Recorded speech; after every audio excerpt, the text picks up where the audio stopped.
Hi guys, welcome. This particular computer system has been built with the new ISO for May, and it includes by default by then the NVIDIA driver, so the standard NVIDIA 460 driver, not 340, 390. You have to build that one. The sound is a little bit worse in the sense that this is the webcam. I can't have these expensive mics everywhere. So the topic of the video is actually one of the videos I've made, so it's a follow-up again about the BTRFS path. There was a question online and we found together at the same moment in time, more or less, we found a remark, dependency failed for, and then we get here text for new snapshots and all that. No, thank you. For new snapshots. And we went over all these websites, we found solutions, and we forgot a line. So this is a follow-up. See that my script that I have changed in the meantime is working fine. Now, not one operating system, not one, is by default the way it should be for you as an individual, right? So we all change. And we start with the wallpaper and we do lots of changes, icons, themes, and so on and so on. Bash your own keyboard shortcuts, you name it, right? So I do it myself. Strangely as it sounds, maybe, I do it myself. So I have this ArcoLinux Nemesis GitHub where I run all the scripts I want to run, right? So sometimes I run these guys or not. It's another script that runs these guys. Yeah, let the machine work for you. Start learning to script.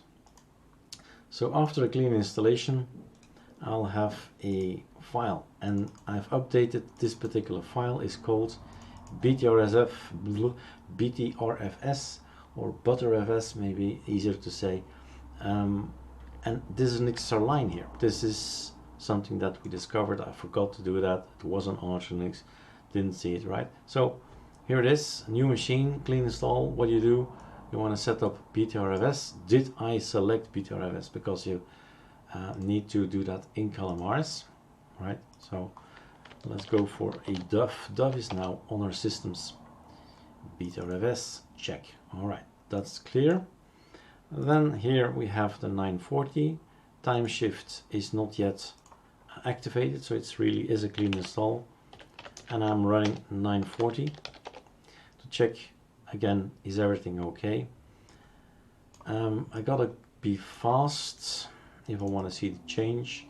It's going to go to this particular part, but as long as the result is the way I like it, then it's all good. So user lib system D system, and somewhere is there a grub BTRFS G.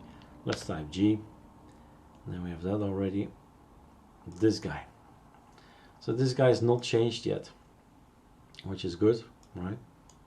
So this is the original one, and this is the script that runs. This needs to be changed. Needs to become something else on both lines. In the other video I just forgot one of the lines. Well, this was fixed and this I forgot. So it's the second line. This guy here, snapshots.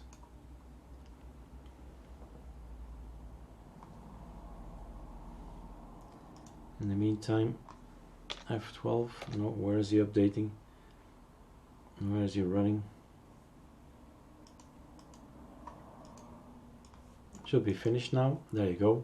When we click it, you see the text changed instantly.